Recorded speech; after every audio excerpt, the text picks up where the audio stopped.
Good morning, everybody. Actually, it's afternoon by now, but that last bit of snow we got put about 5 more inches on the ground, and it has melted down a little bit, but I do need to clear off the driveway here, try and get things dried up a little bit for the next step in the wood box project. So let's get her going.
Well, there you have it. Boy, things are quite mushy out here with that nice warm sunshine. One last task. I'm gonna find the old corn broom here and clean off whatever dregs of snow are left on the blower and machine here, and we will put it away.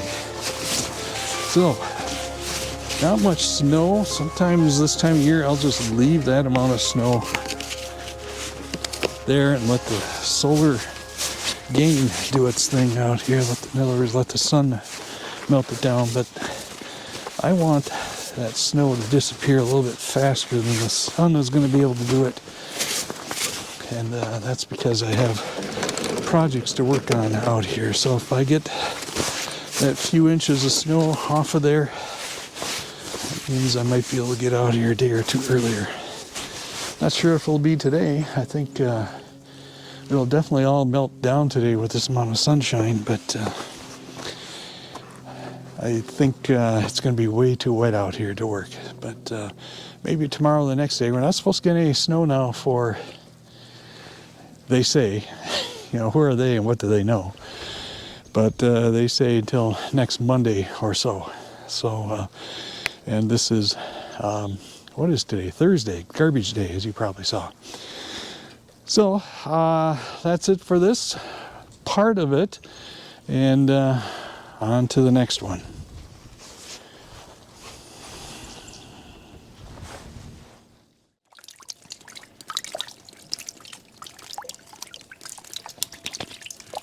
Now there's a sound that we've been waiting for since last November. The sound of snow melting.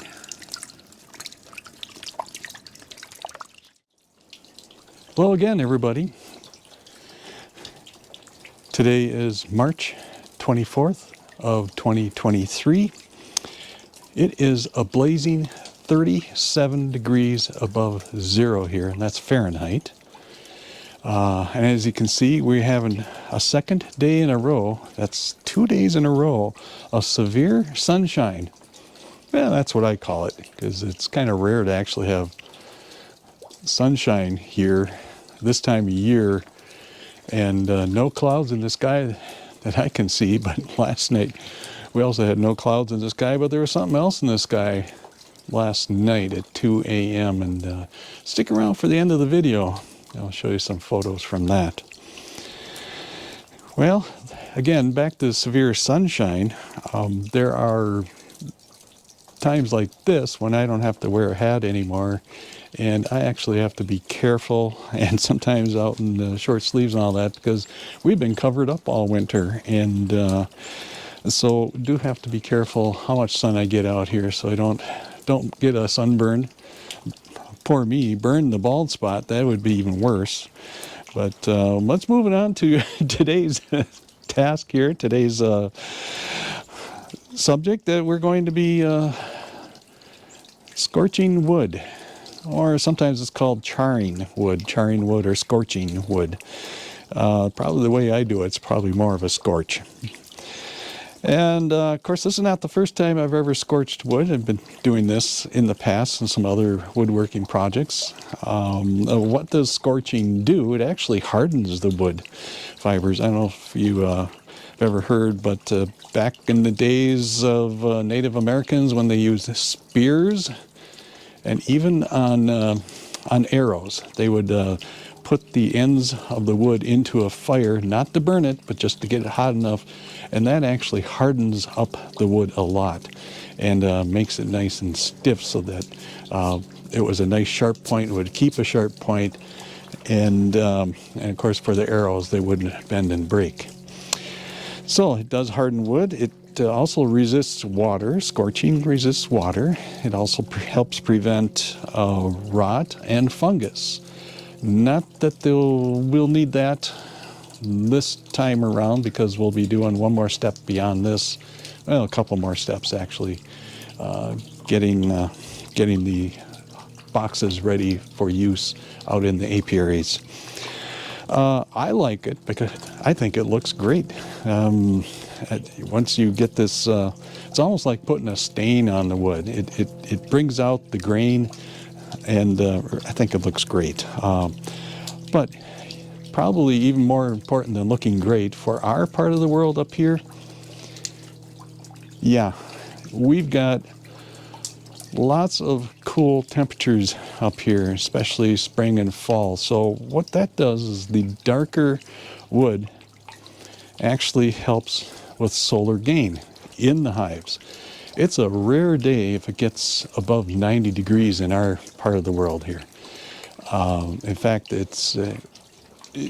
it would probably be a record, depending how high up in the 90s you go. You know, once in a while it does get up there, but most of the time our hot days are up in the mid 80s, the upper 80s, which is of course perfect for bees. But we want to make sure that the rest of the time that they are getting lots of good solar gain in the mornings, the afternoons, and towards evenings too. So that's why I like it. The process we're going to go through today is we're going to, and we'll do a lot of fast forwarding here. It's just so you don't get totally bored with what we're doing. But I'll lay out all the boards on my semi-dry driveway. Remember, just yesterday we cleared the snow off of here. You know, we had 4 inches maybe or so of snow on here, and there was enough sun yesterday that it did melt this off pretty good. It's still a little bit of, you might see some glisten down there, still a little wet, but I think it'll be just fine. If we keep it over here a little bit, we'll probably be just fine. So we'll lay out the wood. Might have to do that multiple times depending on how much space we have out here. I'll also be using a weed burner as my scorching tool of choice. Yeah, if I was Tim the Toolman Taylor, I'd be grunting right about now, but I'm not.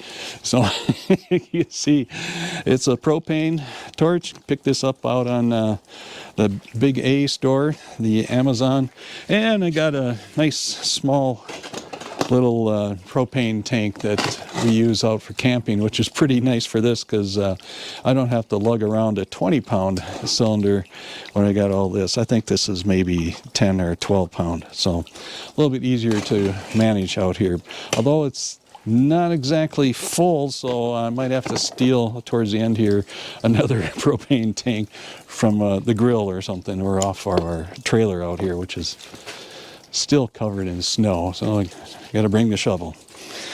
All right, so after that is done, then we will then put the stuff back in the garage and wait for the next step, which involves more propane, a big 2 foot by 2 foot by 2 foot tank full of wax. So yes, I'll be doing some hot wax dipping.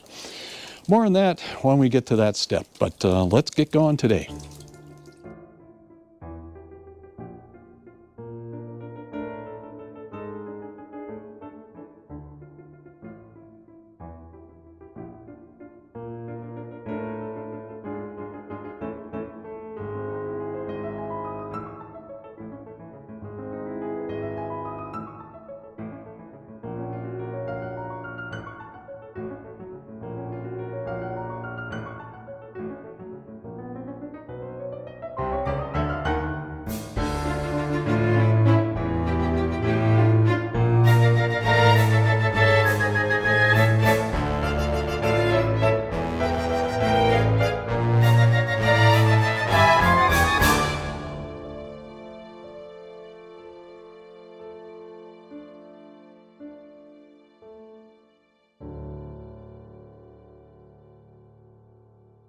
Well, looks like we're all set now to start the scorching process. Let's see how this big old torch works here. Well, first of all, of course, make sure propane's turned off here, and then we'll turn on the valve on the tank here. And turn this up just a little bit, enough to get a little bit of a pilot light here. Take a little bit, there we go. All right, we got some flame here. I can hold it right up to the camera, of course. Could use a little more pressure there. There we go, we're all set. Let's do some burning, scorching, charring, whatever.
Well, there you have it, all scorched and ready to go. I don't know if you noticed or could see on the camera, but some of these boards really had a tendency to flare up, a lot of fire with them. That's due again to a lot of sap in the wood, especially around big knots and heartwood. And so it's done, and all I need to do now is clean up here. Every time I walk through here, you probably see it. I'm every time I make a step in here, I'm drawing moisture up from underneath, so it's not as dry as when I began. And I'm probably going to have to take a rag out and clean off the back of each of these before I stack it all up on the table, and we'll get ready for the next step, which won't be today, be down the road just a little bit. All right, that's it for this show. Again, stay tuned for a little bit of some still photos of what I captured last night about 2 a.m., or actually this morning at 2 a.m. We'll catch you again in the next one.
Thank you for watching this episode from Windy Ridge Apiaries.